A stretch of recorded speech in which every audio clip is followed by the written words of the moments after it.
Sandra Dubose is, please. Yeah, well, hello. First of all, I'm sorry we were having some technical difficulties, but can you hear me clearly? Do we have good airwaves now? Yes, ma'am. Okay, good. Wonderful. So thank you guys for sticking in with us. So my name is Sandra Dubose. I'm also known as the Bald Beauty Queen. I'm hailing from the Boogie Down Bronx. Yeah. Yeah. Um, Oh.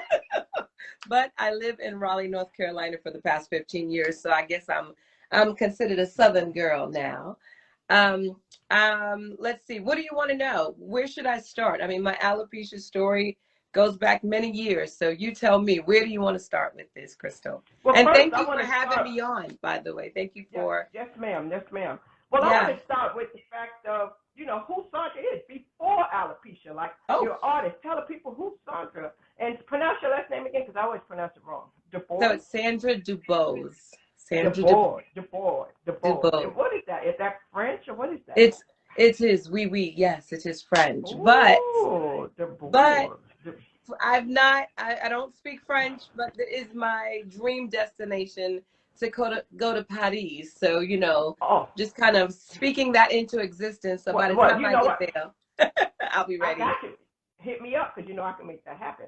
So Done. listen. So yes, tell Yes. the people about what you do Okay. and life before alopecia. Alopecia. Yeah, that's a great question. I don't think I've ever even had that question before. So thank you for that. So, life before alopecia, it's honestly, it started when I was 25 years old, right? So we're talking about my teenage years, young adult. Um, like I said, I was born and raised in the Bronx. I'm a performing artist. I'm a singer. I've now become a motivational speaker and an author. But singing and acting was always my passion ever since I was a little girl. Growing up in New York City, going to the theater, and that was always my aspiration to be on stage, to share my gift, and to connect with my audience. And, really, and at the age of 25, I had just become a mother. I was married at the time. I'm divorced now, but I was married at the time.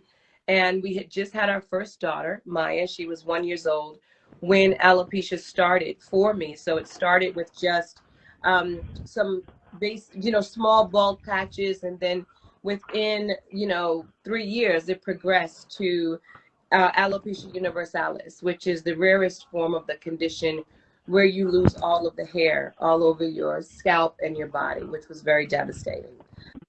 So Crystal has left me, but I'm going to talk to you guys because I know you're in there. So thank you. I see some hearts. I appreciate that. Stay with me. Stay with me. And feel free to ask questions because we can see your questions going up as well. Oh, she had to, oh, come I on, had to go man. get the New York sign. You said the book of that box. I said New There you go. York. Okay, I'm sorry. I feel so welcome now. Thank you so Yes, much. yes. Listen. So how did you find out that you Yeah. had alopecia? That a lot of people don't know where things begin. Yeah, Everything starts small. Everything starts with something. sure. Did you know in the beginning? How did you figure it out? Did you start having bald spots in your head? Yeah. What happened? Yeah, so I was just sharing with the audience that it started with little. I wore my hair very short, a cute little Anita Baker style. I was a singer. I was trying to be like, my idol, Anita Baker. Have my little cute hairstyle, and then I had like these little round bald patches that were just so bizarre.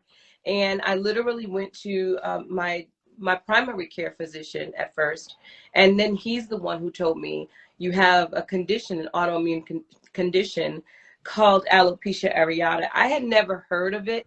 What I knew about autoimmune disease was that my father had passed away when I was 20 of lupus. So that was a very scary diagnosis for me because I'm like, what does that mean? Does that mean that I'm going to get lupus? And, does this mean the beginning of my health beginning to decline? So it's very, very frightening. And I went to a dermatologist who then explained that unfortunately, there was no cure, that it was something that was just cosmetic. So that was very comforting to know that, this is just something that's happening. It's your skin, right? You're not dying, Sandra. You know what I mean? And that Right, was like, right. what does this mean? I'm only 25 years old. Yes. And so, but it was a cosmetic thing. But the real damage of alopecia areata is the psychological impact that it has, right? On Wow. your self-esteem. Yes. No one likes to look in the mirror and you don't like what you see, and there's nothing you can do about it. Now we can put on some weight, we can have certain things happen, but yet we still feel a sense of control that, hey, if I get ready, I know I could drop these 15, 20, 30, 50 pounds, whatever. I still know that I can come back from it if I wanted to. But when you are having a condition where the doctors say there's no cure, then you just have to live with it, whether you like it or not. And so it's not what happens to you, it's how you go through the experience. It's what are you going to do as a result of it? And you get to decide how you show up in that experience. Are you going to be a victim, or are you going to find a way to get the victory? And that's really what this experience has taught me, is how to be victorious in spite of the things that we cannot change in our lives.